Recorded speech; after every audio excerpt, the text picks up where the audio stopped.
제목은 이방인과 이스라엘의 구원이라는 제목으로 말씀을 증거합니다. 로마서 9장부터 11장까지는 유대인, 이스라엘의 구원의 문제를 다루고 있습니다. 로마서 9장에서는 하나님께서 그 유대인, 이스라엘을 주권적으로 선택하신 그런 문제를 다루었습니다. 그러나 10장에서는 그 선택된 이스라엘이 율법적 자기의로 말미암아 하나님께 유기를 당합니다. 버림을 당한다는 거죠. 그리고 사도 바울은 믿음으로 말미암는 의를 제시했습니다. 그렇다면 이런 질문이 생깁니다.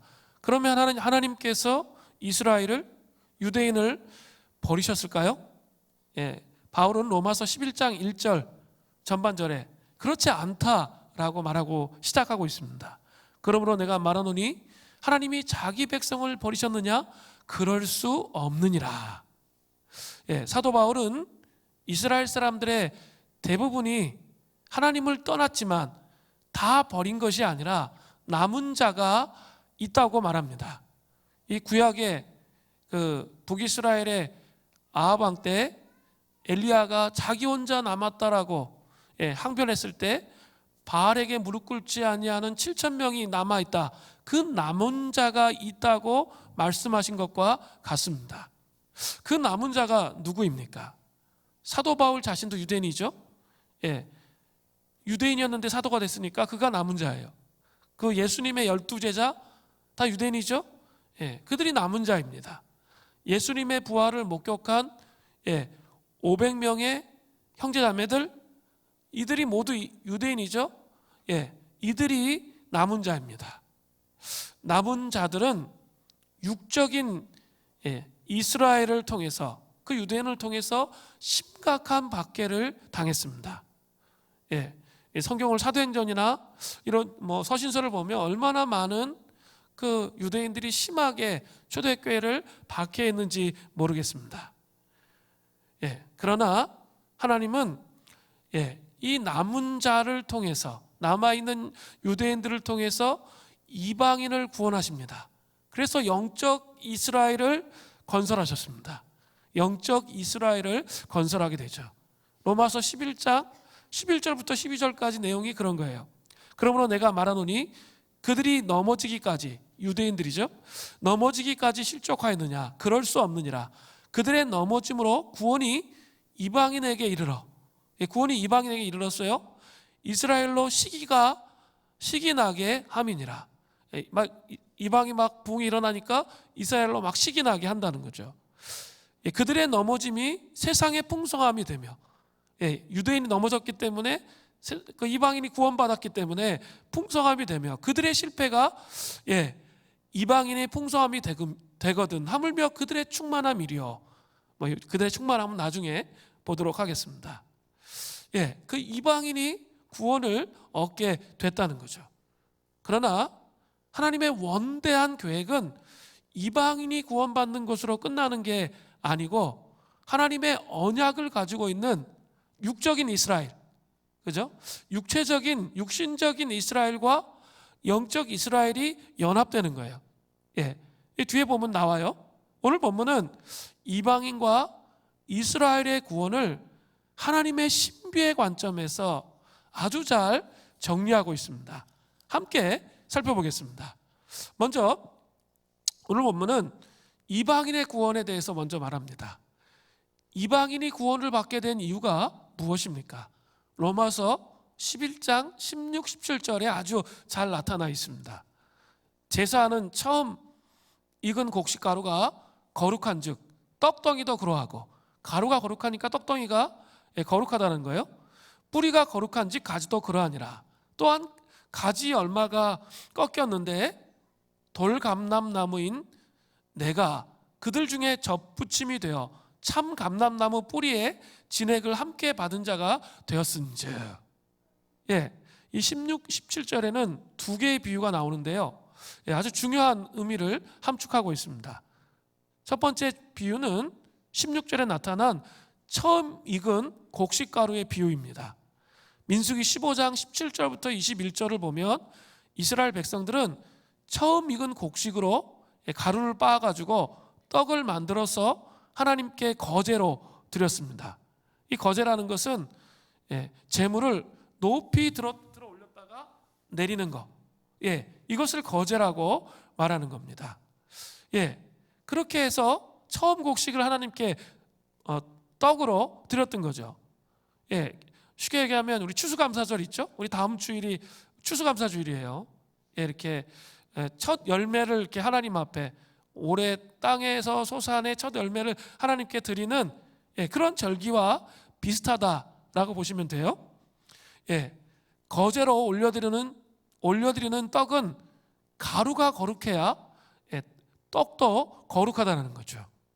쉽게 이야기하면 좋은 재료를 써야 음식이 신선하고 또 맛있는 것과 같은 이치입니다. 상하고 유통기간이 지난 재료를 쓰면 좋은 음식이 되지 못합니다. 신앙생활에 중요한 것은 바로 이것과 비슷해요. 근원이 되는 것, 근원이 되는 게 중요하다는 거죠. 마음의 중심에서 하나님을 사랑하는 게 그게 근원이죠. 그게 중요하다는 거예요. 그 가루처럼, 처음 익은 곡식의 가루처럼 마음의 중심에서 하나님을 사랑하는 것이 중요해요. 그래야 외형적인 삶을 통해서 거룩의 열매가 맺어지는 거죠. 그래서 잠언 4장 23절은 이렇게 말합니다. 죄송합니다. 무릇 지킬 만한 것 중에 더욱 내 마음을 지키라. 생명의 근원이 이에서 남이라. 마음이 중요하다는 거예요. 마음의 기초를 잘 세우는 것, 이 마음의 기초를 잘 이렇게 하나님께 드릴 수 있는 그 마음의 태도를 가지고 신앙생활하는 게 참 중요한 거예요. 사무엘상 15장에서 사울왕은 하나님께 아말렉을 진멸하라는 그런 명령을 받았습니다. 그러나 사울왕은 아말렉 왕 아각은 살려두고 여호와께 제사를 드리기 위해서 양과 소들 중에 가장 좋은 것은 남겨두고 진멸했다고 그렇게 말했습니다. 그때 사무엘 선지자가 와서 사울왕에게 한 아주 유명한 말씀이 있습니다. 사무엘상 15장 22절부터 23절입니다. 사무엘이 이르되 여호와께서 번제와 다른 제사를 그의 목소리 청종하는 것을 좋아하심같이 좋아하시겠나이까? 순종이 제사보다 낫고 듣는 것이 순양의 기름보다 나으니 이는 거역하는 것이 점치는 죄와 같고 완고한 것은 사신 우상에게 전하는 죄와 같음이라. 왕이 여호와의 말씀을 버렸으므로 여호와께서도 왕을 버려 왕이 되지 못하게 하였나이다 하니. 아주 충격적인 말씀이 나오죠. 23절에 완고한 것은 사신 우상에게 절하는 것과 같음이라. 여기에서 완고하다는 것은 그냥 자신의 뜻대로 밀고 나가는 것을 의미하는 거예요. 자신의 뜻대로 그냥 밀고 나가는 것을 가리켜서 완고하다는 거죠. 사실 사울은 100% 순종한 것이 아니라 자기 합리적인 생각에 의해서 90%까지는 순종했어요. 그죠? 하나님께 제사 드리고자 좋은 거 남긴 거 어떻게 보면 좋은 것 같아요. 그죠? 10%를 순종 못했지 90%는 다 진멸했잖아요. 그런데 그 10%를 어떻게 한 거예요? 자기의 생각으로 밀고 나갔죠. 이것이 완고함이라는 거예요. 이 완고함은 우상 숭배의 죄라고 말씀하시는 거죠. 부분적인 순종은 순종이 아니라는 거예요. 그러니까 어떻게 해야 돼요? 마음 중심에서부터 순도 높은 100%의 순종을 하나님 앞에 해야 한다는 거죠. 하나님을 마음 중심으로 온 마음을 다해 사랑해야 외형적으로 좋은 결과의 열매가 맺힌다는 거예요. 그런데 이스라엘은 이렇게 이 마음의 중심에서부터 하나님을 사랑하지 못했기 때문에 이방인에게 구원의 촛대가 옮겨진 거죠. 다른 걸 가져온 거죠. 그죠? 율법적 자기의, 세상을 사랑하는 마음, 우상을 섬기는 마음, 이런 거 가져온 거예요. 그래서 촛대가 옮겨진 거죠. 그걸 설명하는 거예요. 두 번째 비유가 훨씬 중요한데, 로마서 11장 17절에 참 감람나무와 돌 감람나무의 비유입니다. 이 감람나무는 올리브 나무입니다. 우리 성지순례 갔다 오신 분들은 아시겠지만 이스라엘에 가면 정말 올리브 나무가 많죠. 기억나시죠? 올리브 나무를 의미하는 거예요. 감람나무가. 근데 감람나무는 두 종류가 있어요. 하나는 참 감람나무입니다. 이것은 사람이 퇴비도 주고 비료도 주면서 잘 가꾸는 거죠. 그러면 어떻게 되겠죠? 열매가 잘 맺히게 됩니다. 그런 나무가 있습니다. 또 하나의 나무는 돌감람나무입니다. 그냥 방치하는 거죠. 방치해서 키우는 거예요. 우리 교회 뒤쪽으로 가면 사과나무가 있습니다. 뒤에 보신 분이 있는지 모르겠어요. 뒤쪽으로 이렇게 가면 사과나무가 있는데요, 매년 사과가 열리긴 하는데 정말 조그매요. 그리고 시고 맛이 없어요. 사람이 이렇게 관리하지 않고 방치하니까 어때요? 열매가 좋지가 못한 거죠.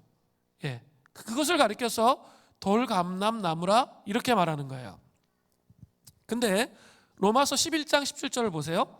거기에 가지 얼마가 꺾이었는데 이렇게 되어 있죠. 이 표준세번역 성경을 보면 쉽게 이해가 돼요. 참 올리브 나무 가지들 가운데 얼마를 잘라내고서의 의미입니다. 참 올리브 가지의 얼마를, 참 감람나무의 얼마를 잘라냈다는 거죠. 자, 그러니까 이 참 올리브 나무에서 가지를 잘라낸 것, 얼마를 잘라낸 것, 그들은 누구입니까? 그들은 이스라엘 사람들이죠. 근데 그들이 어떻게 했죠? 복음에 대해서 아주 적대적이고 완고한 반응을 했어요. 그러니까 잘림을 받았어요. 그리고 돌감람나무, 우리들이죠. 이방인 그리스도인들이 어떻게 됐습니까? 접붙여졌습니다. 그렇게 되니까 이 돌감람나무가 참 감람나무의 뿌리에 진액을 받게 됐다는 거죠. 이게 아주 중요해요. 그 진액을 받게 된 겁니다.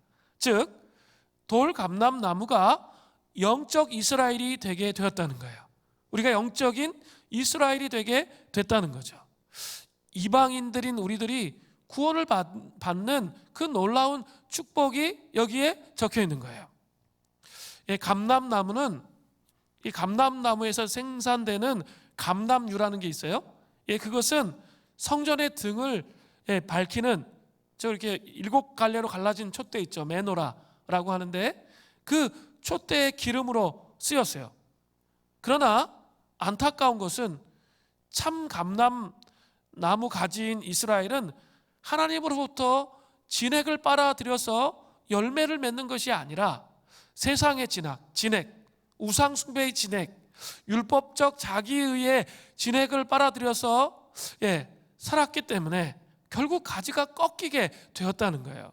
그리고 이방인인 우리가 구원을 받게 되는 놀라운 축복을 얻게 되었다는 거죠. 그러면 우리는 이런 질문을 할 수 있어요.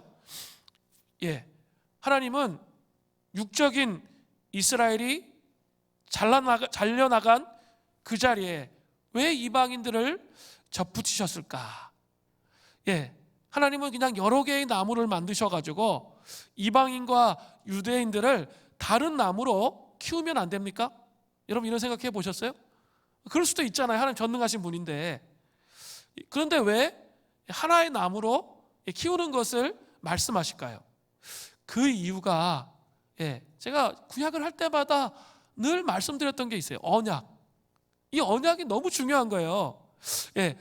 그 구약에서 하나님의 언약을 받은 이스라엘은 하나밖에 없어요.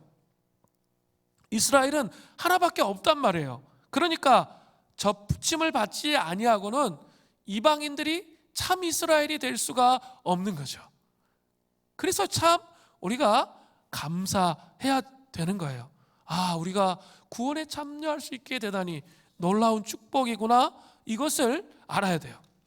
자, 그런데 또 보세요. 참 감람나무의 접붙임받은 돌 감람나무인 이방인들은 이러한 놀라운 구원에 관해서 이렇게 의시되면서 뻐개면서 막 자기 자랑하면서 자기가 이룬 것처럼 그렇게 할 수 없다는 거예요. 그 이유가 세 가지로 나와요. 첫 번째는 뿌리가 보존하기 때문이라는 거죠. 로마서 11장 18절을 보세요. 그 가지들을 향하여, 그러니까 유대인 가지들을 향해서 창감나무 가지, 잘려나간 가지를 향해 자랑하지 말라라는 거죠. 자랑할지라도 내가 뿌리를 보존하는 것이 아니요 뿌리가 너를 보존하는 것이니라. 돌감람나무인 이방인들을 보존하는 것은 자신들이 아니에요. 뿌리이신 하나님이시라는 거죠. 그러니까 그들에게는 자랑할 게, 우리에게는 자랑할 게 없다는 거예요. 돌감람나무는 참 감람나무의 뿌리, 하나님으로부터 반드시 진액을 공급받아야 살아갈 수 있어요. 그죠? 접붙이고 끝나는 게 아니죠. 진액이 공급돼야 돼요. 진액이 공급돼야 살아갈 수 있습니다. 이제 또 돌감람나무 안에 있는 우리의 옛 속성과 성품, 그걸 깨뜨리고 참 감람나무 뿌리에서 오는 하나님의 속성과 성품을 우리가 우리의 삶에 열매 맺어야 한다는 거죠. 이게 중요해요. 진액을 빨아들인다는 거. 하나님의 뿌리로부터 하나님의 속성과 성품을 닮아가고 진액을 빨아들여야지 그냥 자체적으로 가만히 그냥 돌감람나무인데 가만히 있으면 변하는 게 아니라는 거예요. 지난주에 제가 이 머리형의 생각과 고집에 대해서 제가 이렇게 이야기를 드렸습니다. 그러니까 많은 머리형 형제 자매들이 다 이렇게 목사님이 자기에게 이야기를 한 것이다 막 하시면서 막 얘기를 막 하시더라고요. 운영인에 가도 얘기하고 우리 사역자들한테 가도 다 목사님이 어떻게 알았지? 자기를 위해서 자기에다가 얘기한 거라고 막 이렇게 얘기하더라고요. 저는 모르죠 뭐. 하여간 제가 묵상하고 생각한 걸 얘기한 거예요. 그런데 그런 얘기를 하더라고요.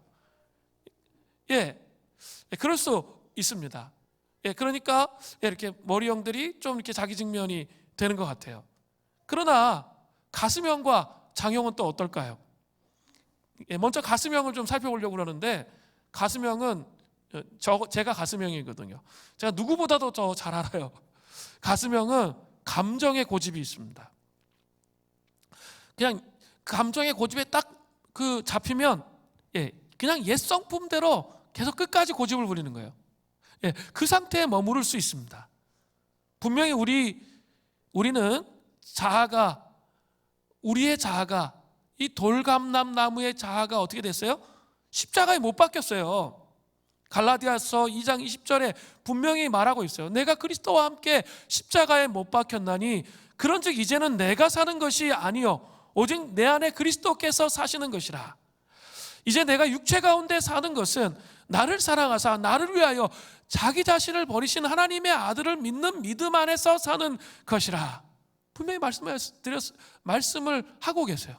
그런데 자꾸 이 돌감람나무가 옛날 성품 붙잡고 막 이렇게 진액에서부터 빨아들여서 이 자아를 죽이면서, 이 돌감람나무의 자아를 죽이면서 하나님의 성품대로 살아야 되는데 그렇게 하지 않는 거죠.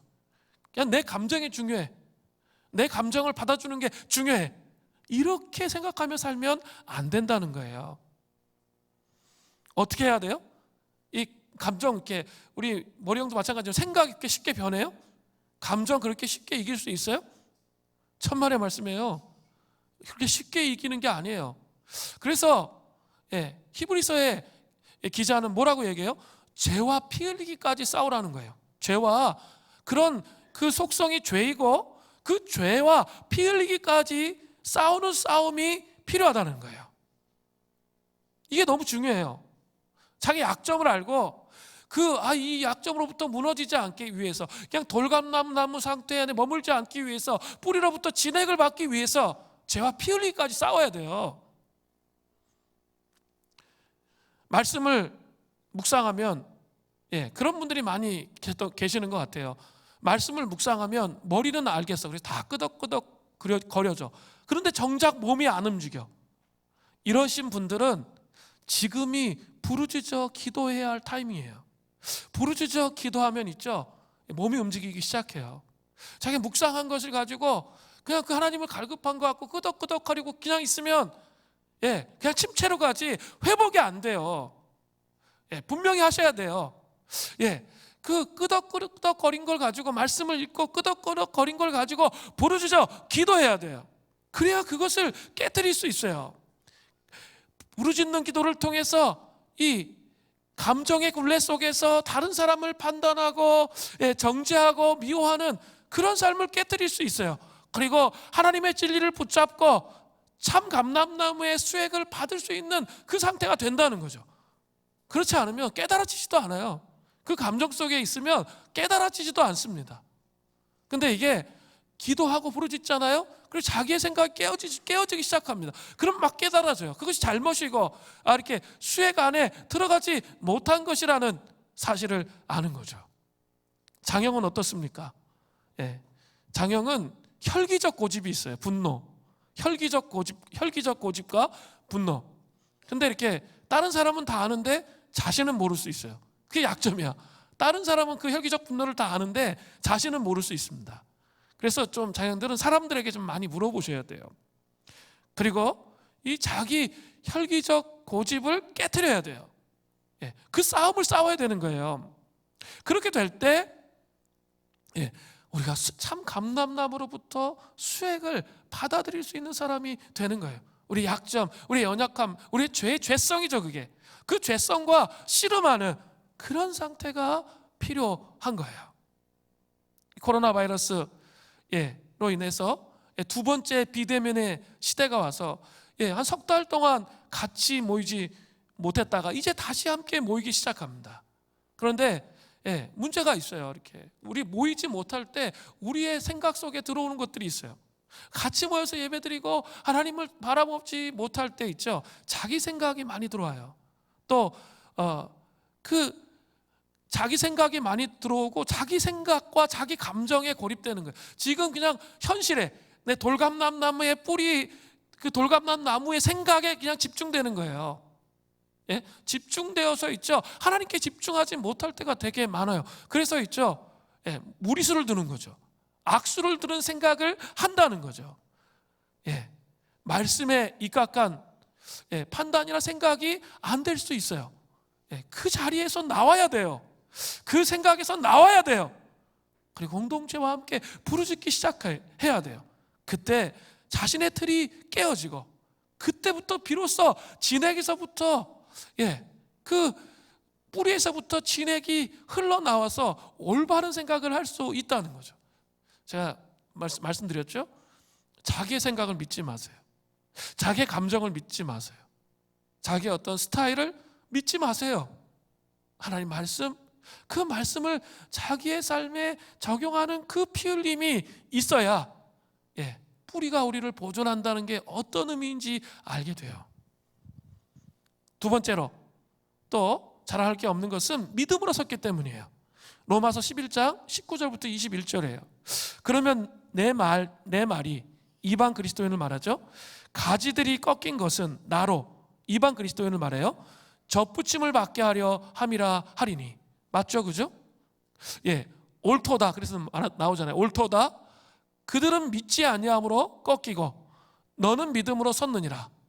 그런데 그 뒤가 높은 마음을 품지 말고 도리어 두려워하라는 거죠. 이유가 뭐예요? 하나님이 원가지도 아끼지 않고 잘라버리셨어요. 그렇기 때문에 너도 아끼지 않을 수 있다는 거예요.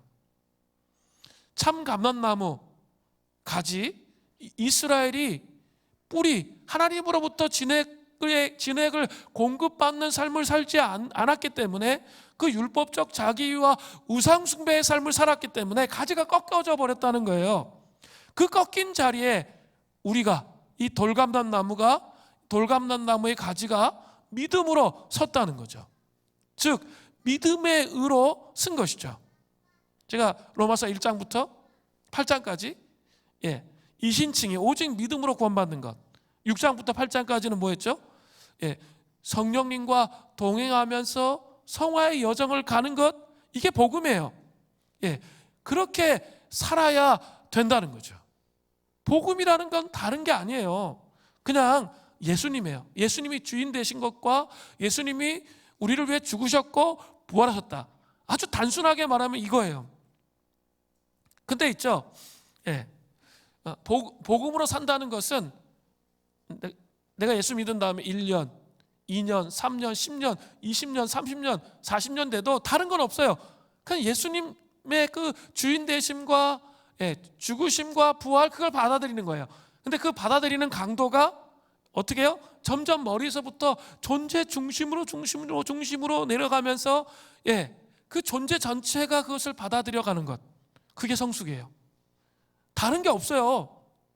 예수님을 바라보는 거예요. 예수님을 의지하는 거예요. 예수님의 십자가와 부활, 예수님의 주인 되심을 바라보면서 성장하는 게 복음이에요. 근데 이 믿음이, 이게 바로 또 믿음이죠. 이 믿음이 떨어지면 이스라엘처럼 망합니다. 이것이 로마서의 대주제이고 성경의 대주제이기도 한 거예요. 그렇기 때문에 우리는 이러한 믿음에서 떨어져 있는가 있지 않은가를 살펴야 돼요. 그리고 높은 마음을 품지 말고 두려워하는 마음으로, 그죠? 두려워하는 마음으로 예수 그리스도를 붙잡는 그런 인생을 살아야 된다는 거예요. 그렇기 때문에 이방인은 우리에게 자랑할 게 없는 거예요. 세 번째는 인자하심과 준엄을 보아야 됩니다. 로마서 11장 22절을 보세요. 그러므로 하나님의 인자하심과 준엄하심을 보라. 넘어지는 자에게는 준엄하심이 있으니 너희가 만일 하나님의 인자하심에 머물러 있으면 그 인자가 너희에게 있으리라. 그렇지 않으면 너도 찍힌 바가 되리라. 하나님께는 인자하심과 준엄하심이 함께 계셔요. 인자는 하나님의 사랑으로 덮어주고 책임져 주시는 그런 영역이에요. 인자하심을 받으려면 하나님의 어때요? 인자하심에 머물러야 돼요. 하나님의 사랑에 머물러야 돼요. 우리 이렇게 그 3개월 지난 다음에 우리 대면 예배로 모여서 예배 드리는데 처음 제가 느꼈던 그 감정은 뭐냐면 영적 힘은 없는데 전부 다 하나님을 찾고 갈망하는 마음이 있어요. 그런 걸 느꼈어요. 하나님께 돌아가고자 하는 마음, 갈망이 성도들에게 있구나. 사실 이게 그런 마음이 있는 것 자체가 하나님의 인자하심에 머무는 거예요. 그렇죠? 아주 중요해요. 이게 내 마음속에 하나님 찾고자 하는 갈망과 목마름이 있는지, 내가 이렇게 또 하나님께 돌이키고자 하는 마음이 있는지, 그것이 없다면 그거 구해야 돼요. 그래서 그 인자하심에 거하는 것이 아주 중요해요. 그래야 용서받고 풀어지고 회복해짐을 경험할 수 있어요. 그렇다면 준엄은 무엇입니까? 엄정함을 뜻하는 거예요. 이것은 하나님의 심판을 말합니다. 육적인 이스라엘은 완고함으로, 복음에 대해서 끊임없이 거절했잖아요. 완고함으로 하나님의 준엄한 심판을 경험하게 되었습니다. 그것이 바로 신학적으로 유기라고 말하는 거예요. 원가지인 육적인 이스라엘에게도 하나님께서 이렇게 행하셨는데 원가지가 아닌 돌감람나무 가지인 우리에게 어떻게 행하시겠습니까? 생각해 봐야 돼요. 터키에 가면 이렇게 갑바도기아나 소아시아 7개회 있죠? 요한계시록에 나오는 그런 유적들이 있어요. 뭐 이렇게 지하에서 대린구유라는 데가 있는데 정말 수많은 그리스도인들이 박해가 오자 지하에서 햇빛도 못 보면서 신앙을 지키기 위해서 씨름한 그런 장소들이 있어요. 그것들을 보면 참 마음에 감동이 됩니다. 그리고 이렇게 소아시아 지역의 7교회 다 그냥 이렇게 돌만 남았는데 딱 그 서머나 그 이즈밀 있었죠. 최근 지진이 있었던 거기에 서머나거든요. 거기에만 교회가 남아 있고 나머지는 다 이렇게 돌무더기예요. 이제 그런 곳에 이제 가보면 감흥이 있고 감동이 있습니다. 그러나 또 한쪽에서는 안타까운 게 있어요. 현재는 거기가 다 어떻게 됐어요? 무슬림 땅이 되어 버렸잖아요. 그리고 유적만 남아 있는 거예요. 초대교회 성도들이 터키 소아시아 지역에 있었던 성도들은 대부분 다 이방인이었겠죠. 그 촛대가 그 남아 있는 유대인에서부터 촛대가 이렇게 이방인 그리스도인이 넘어왔어요. 그리고 그들이 정말 박해를 받으면서 신실하게 신앙생활을 했지만 시간이 지나면서 예수 그리스도에 대해서 그 중심이 흔들리기 시작하면서 그 촛대가 옮겨졌잖아요. 그래서 로마로 가고 로마에 갔다가 유럽으로 가고 유럽으로 갔다가 영국으로 가고 영국에서 또 미국으로 가고 지금은 아프리카와 남미 뭐 그런 쪽으로 가고 이 흐름이 있어요. 흐름이 그 촛대가 움직여질 때의 특징이 뭐냐면 화석화될 때예요. 신앙이 그냥 종교화될 때, 예수의 생명으로 살아내지 않을 때, 그렇게 될 수 있다는 것을 교회사가 보여주고 있어요. 교회사가 분명하게 우리에게 보여주는 거죠. 그러니까 돌 감람나무인 우리가 너무 자랑하지 말아야 할 이유가 여기 있는 거예요. 자, 이방인의 구원에 대해서 오늘 말씀드렸어요. 두 번째가 또 중요해요. 이제 이스라엘의 구원에 대해서 말하고 있어요. 사도 바울은 이제 이스라엘의 구원에 대해서 말하고 있습니다. 동족, 절절히 동족에 대한, 민족에 대한 구원에 대한 애틋한 마음이 사도 바울 안에 있었죠.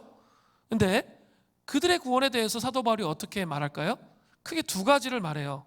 첫 번째는 이스라엘은 유리한 위치에 있다는 거예요. 로마서 11장 23절부터 24절이에요. 그들도 이스라엘이죠. 믿지 아니하는데 머무르지 아니하면, 쉽게 얘기하면 믿으면, 이스라엘 사람도 유대인도 믿으면 어떻게 된다고요? 접붙임을 받으리니 이는 그들을 접붙이실 능력이 하나님께 있습니다. 내가 원 돌 감람나무에서 찍힘을 받고 본성을 거슬려 좋은 감람나무에 접붙임을 받았으나 원가지인 이 사람들이야 얼마나 더 자기 감람나무에 접붙이심을 받으랴. 사실 오늘 본문의 말씀은 이 농사법에 맞지 않아요. 잘라버린 거 다시 갖다 붙이지 않잖아요. 맞지 않습니다. 그러나 원참 감람나무에서 잘라낸 참 감람나무가 이렇게 하나님의 주권적인 능력으로 그렇게 붙이실 수 있다는 것을 말하는 거예요. 그리고 그것이 훨씬 더 쉽다, 이렇게 말하는 거예요. 그죠? 그것을 붙이는 게 훨씬 더 쉽다는 거예요. 제가 한번 예를 들어서 한번 설명을 해볼까요? 우리도 이런 거 쉽게 경험할 수 있어요. 모태신앙으로 신앙생활을 했는데 그 예수님 중심의 신앙생활을 한 게 아니라 세상적인 것들을 생각 속에 막 받아들인 거죠. 막 채워서 신앙생활을 한다고 한번 가정해 보세요. 그렇게 되면 이 교회에 대한 시스템 그리고 성경적 가치에 대해서 상당히 비판적이고 냉소적일 수 있습니다. 모태신앙임에도 불구하고 이 세상적 시스템 가치가 성경적 가치가 아니기 때문에 비판적이고 냉소적일 수 있습니다.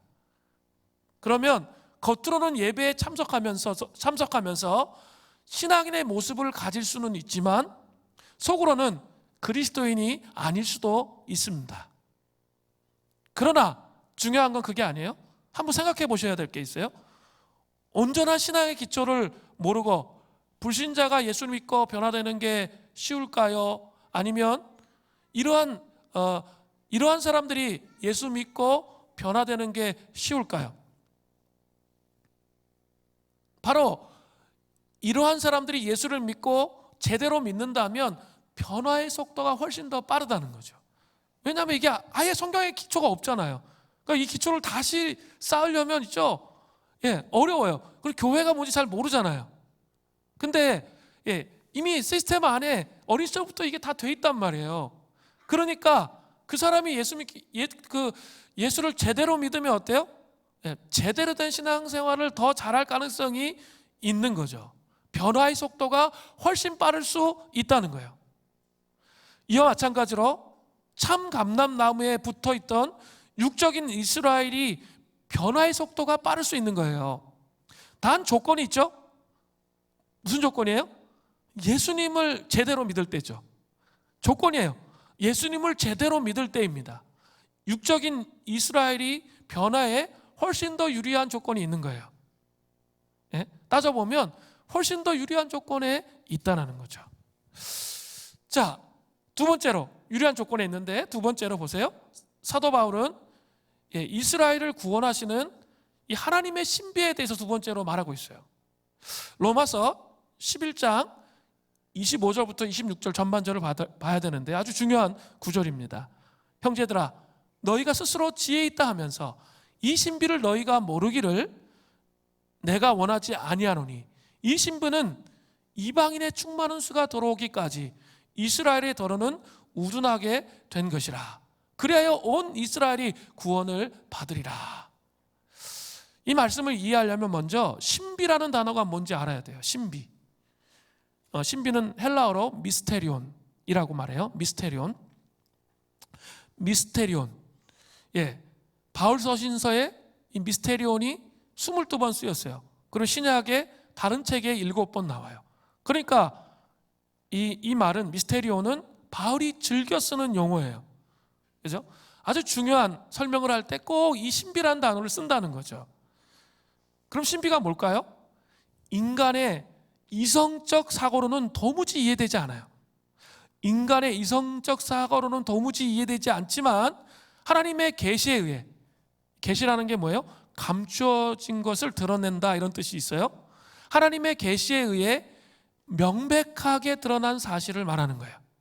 인간의 이성으로는 도무지 이해되지 않지만 하나님의 계시에 의해 명백하게 드러난 사실을 신비, 미스테리온, 이렇게 말하는 거예요. 성경에서는 신비라고 부르는 게 많아요.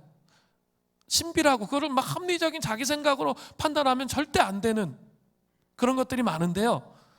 자세히 성경을 읽다 보면 신비란 단어 반드시 보게 돼요. 구원이 그래요. 구원이 신비라고 말해요. 그리스도가 또 신비해요. 또 복음이 신비해요. 교회가 신비해요. 교회를 너무 인간적으로 생각하는, 세상의 관점으로 인간적으로 생각해서는 절대 안 돼요.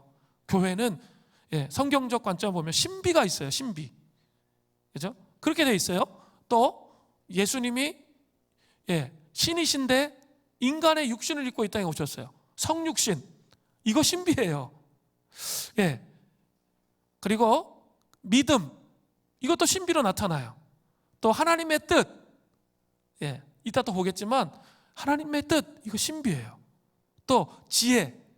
이게 뭐 신비 등으로 이렇게 신비로 쫙 표현되어 있어요. 그 중에 하나 한번 볼까요? 체스터턴이 아주 멋진 말을 했어요. 이 성육신의 신비에 대해서. 해와 별을 만드셨던 그분의 손은 너무나도 작아서 옷매무새를 바꾸거나 음식을 입으로 가져올 수도 없었다. 하나님이 역시 갓난아이의 무기력을 경험하셨다. 저는 이거 보면서 막 가슴이 떨리더라고요. 안 떨리세요? 감동이 되잖아요. 왜냐하면 그 온전한 신이세요. 온 우주 만물을, 해와 별을 만드신 신인데 그분이 그냥 뭐 이렇게 청년, 잘생긴 청년으로 그냥 쫙 나타나면 되잖아요. 신인데. 그런데 그렇게 하시지 않고 가장 인간의 연약한 모습으로, 스스로 옷매무새도 이렇게 만질 수 없어. 음식을 입에 가져갈 수도 없어요. 그 무기력을 경험한 갓난아이로 태어나셨다는 거, 이거 신비로밖에 말할 수 없어요. 어떻게 어떻게 신이 인간이 됩니까? 그래서 무슬림들은 아직도 하나님의 아들, 예수님이 하나님의 아들, 그럼 화내고 승질내요. 말도 안 된다고 막 짜증내고 분노해요. 근데 뭐 예수님은 선지자고 좋은 분이시고 막 이러면 있죠, 같이 계속 얘기하게 돼요. 이게 신비에 속하는 거예요. 저는 우리의 머리로 다 이해할 수 있는 부분이 아니에요.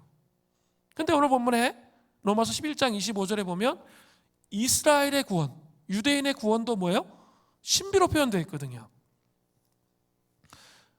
그 신비는 하나님께서 이방인의 충만한 수가 돌아오기까지 이스라엘의 더러는 어떻게 하셨다고요?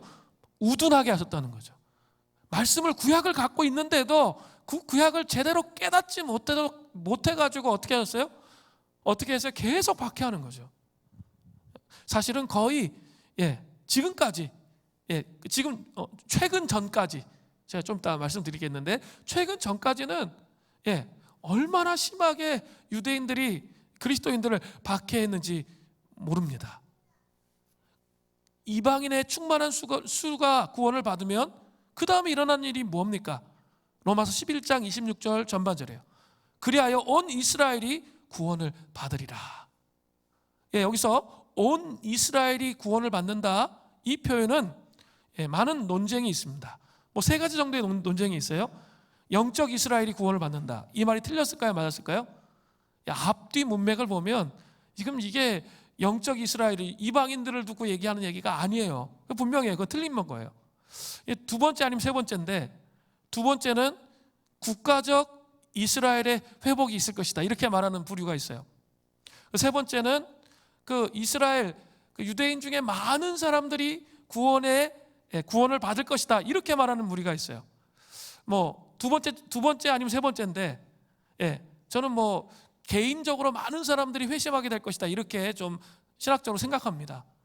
그런데 중요한 것이 있죠. 중요한 건 뭐예요? 많은 사람들이, 이방인의 충만한 수가 이렇게 돌아오면, 그렇게 되면 많은 그 유대인들이, 이방인들이 어떻게 해요? 예수 그리스도를 믿게 된다는 거죠. 하나님께로 돌아오게 된다는 거죠. 그것이 언제입니까?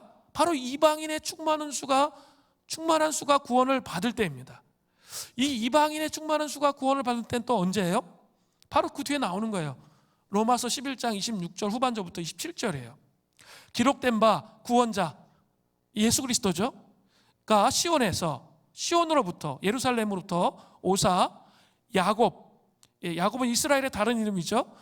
이스라엘에게서 경건하지 않은 것들을 돌이키시겠고, 내가 그들의 죄를 없이 할 때, 내가 그들의 죄를 없이 한다는 게 뭐예요? 예수 그리스도의 속죄의 사역, 십자가를 의미하는 거죠. 십자가로 말미암아 그들이 예수 믿는 거죠. 그들에게 이루어질 때 내 언약이 이것이라함과 같으니라. 여기 또 언약이 나와요.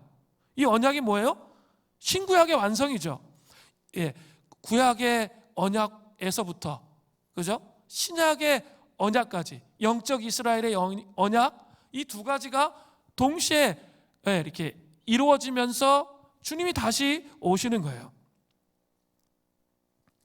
자, 바로 이것이 이루어지는 때가 언제예요? 예수님의 재림의 시를 말하는 거예요.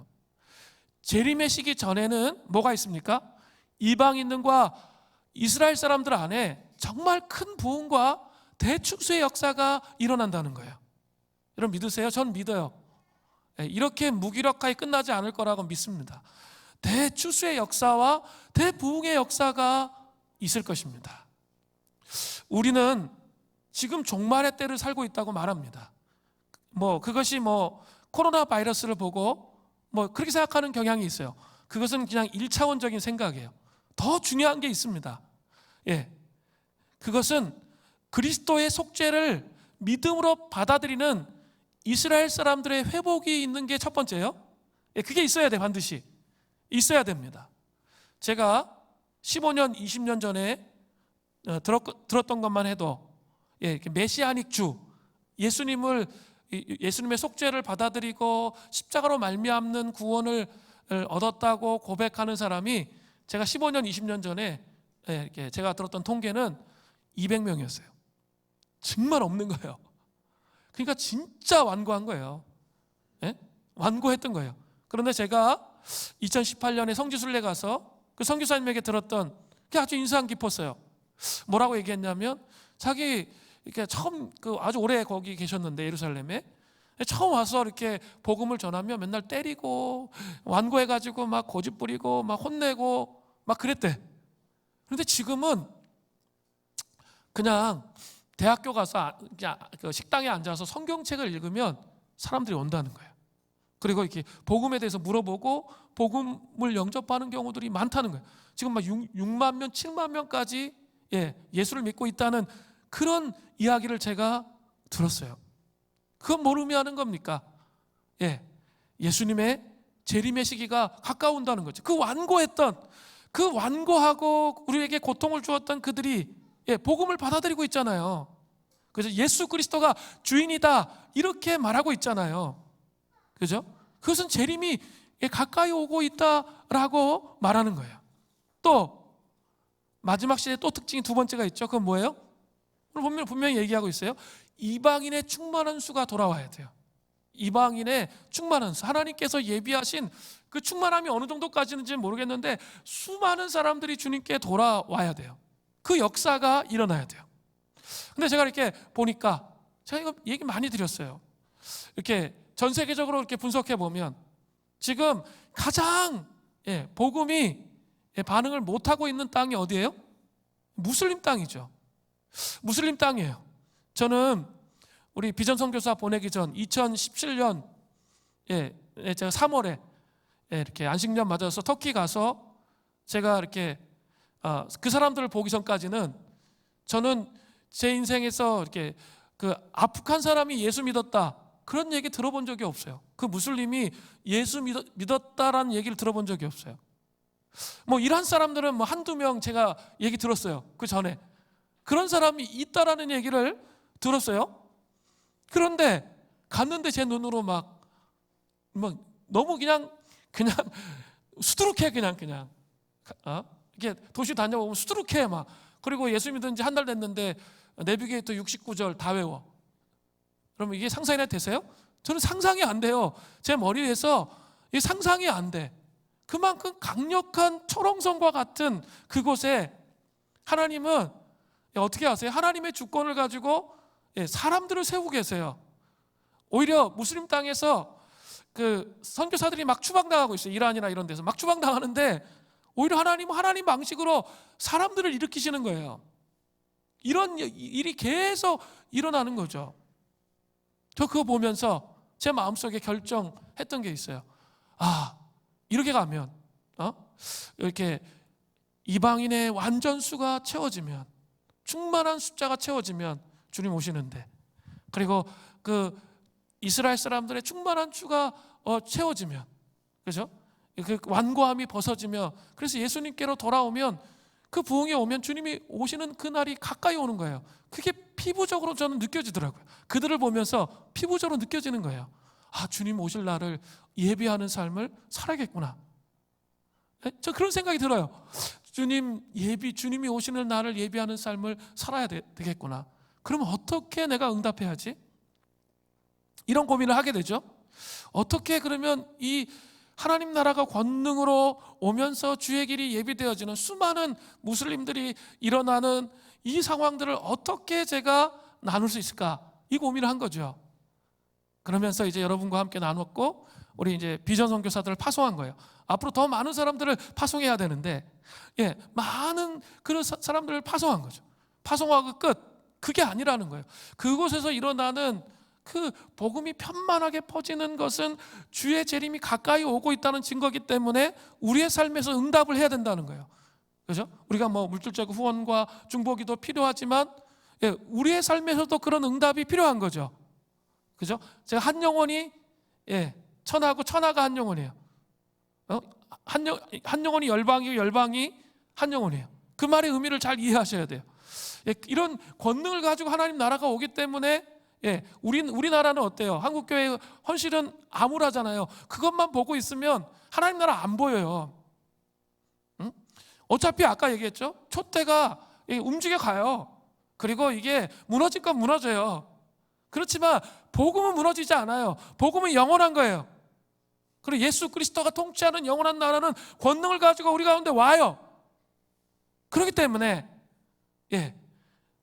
그것을 바라보며 자기의 삶에 적용하라고 제가 누누이 말씀드렸어요. 그게 하나님 나라를 보는 시각이 생겨요. 그렇게 하면. 그러면 하나님 나라를 위해서 내가 어떻게 순결하게 살아야 되지? 이런 응답이 나와요. 그리고 지금처럼 막 살지 않아요. 그리고 지금처럼 비즈니스 하지 않아요. 하나님 나라를 꿈꾸면서 거기에 온라인시켜서 연결시켜서 비즈니스하고 연결시켜서 삶을 살아가게 된다는 거예요. 제가 그걸 가르쳐서 사업의 기름 부으심이라는 단어를 썼어요. 그래서 직장 생활의 기름 부으심, 뭐 이런 단어를 썼어요. 이게 다 그 연결고리에 연결되어 있어요. 그래서 하나님이 이 물된 동산 수림교회는 주님의 재림을 앞당기는 교회다. 제가 이런 표현을 썼죠. 이게 정말 제가 간곡하게 부탁드리고 싶은 것은 온전히 잘 이해되시는 은혜가 있기를 바라요. 그러면 저 산에 올라가서 재림 기다리, 그게 아니라는 거예요. 그게 아니고 자기의 삶 속에서 그 큰 그림을 보고, 제가 그렇게 이제 터키도 많이 데려다녔고 막 이러셨으면 이제 그림을 볼 줄 알아야 돼요. 저는 그렇게 다녔는데 중국도 많이 갔고 북한도 봤고, 그죠? 많은 것들을 했는데 저는 그렇게 있었으면 이제 제가 그린 그림을 정말 이제는 우리 모든 성도들이 그려야 돼요. 그러면 삶의 질이 달라져요. 그리고 나의 삶 속에 자신감을 가지고 하나님 나라를 세우는 그 응답, 그 복음의 능력이 선포되어지는 것을 경험하기 때문에, 체득되기 때문에 자기가 그 응답하며 살아갈 수 있는 그 준비가 되는 거예요. 그래서 우리가 우리의 삶의 현실에 최선을 다하는 게 주의 재림을 앞당기는 거예요. 근데 이거는 그냥 작은 것, 자기 일만한 그것으로 통해서 하는 걸 의미하는 게 아니에요. 이 큰 그림이 연결되어서 그걸 보는 거예요. 제가 정말 수없이 많이 얘기하고 있고 또 얘기할 거고 앞으로 또 얘기할 거고, 어쩌면 이게 우리의 부르심일 수 있기 때문에 제가 그렇게 믿어요.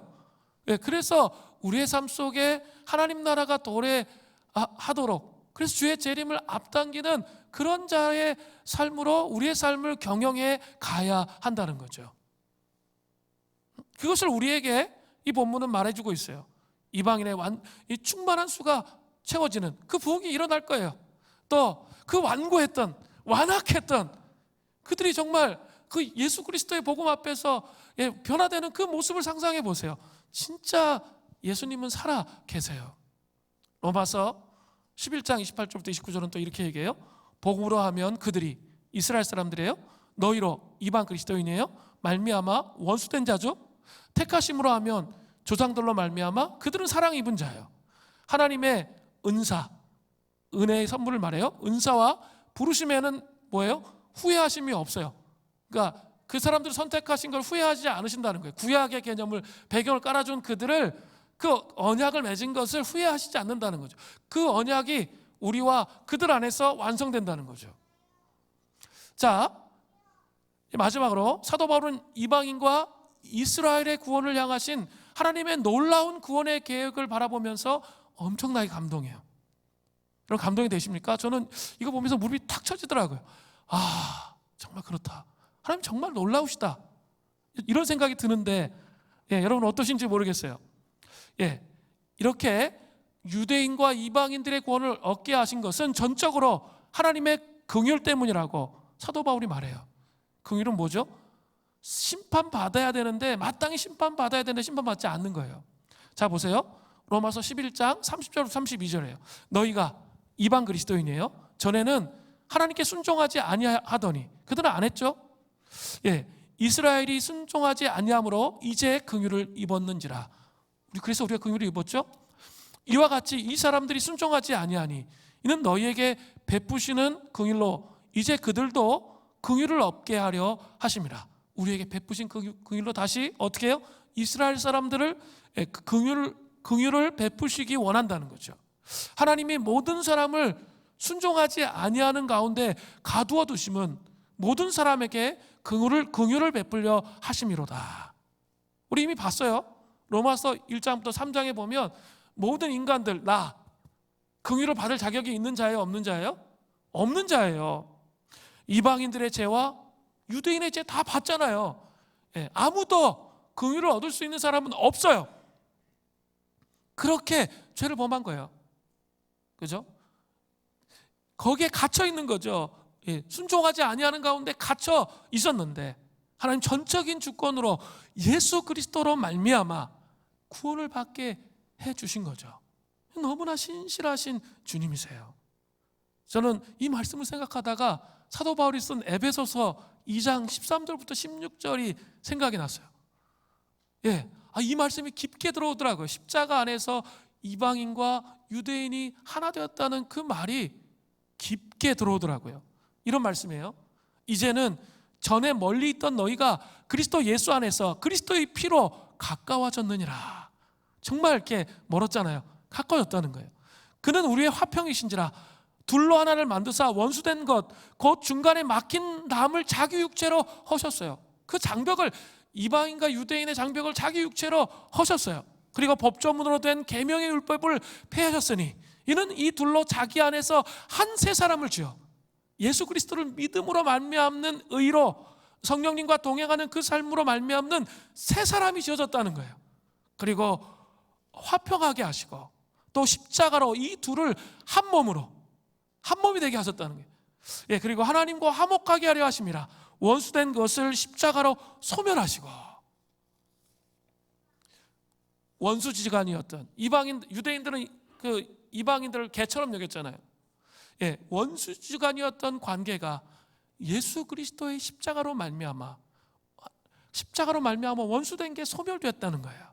그리고 하나님과 한 몸이 되고 이방인과 유대인이 하나님과 한 몸이 돼서 화목하게 하셨다는 거죠.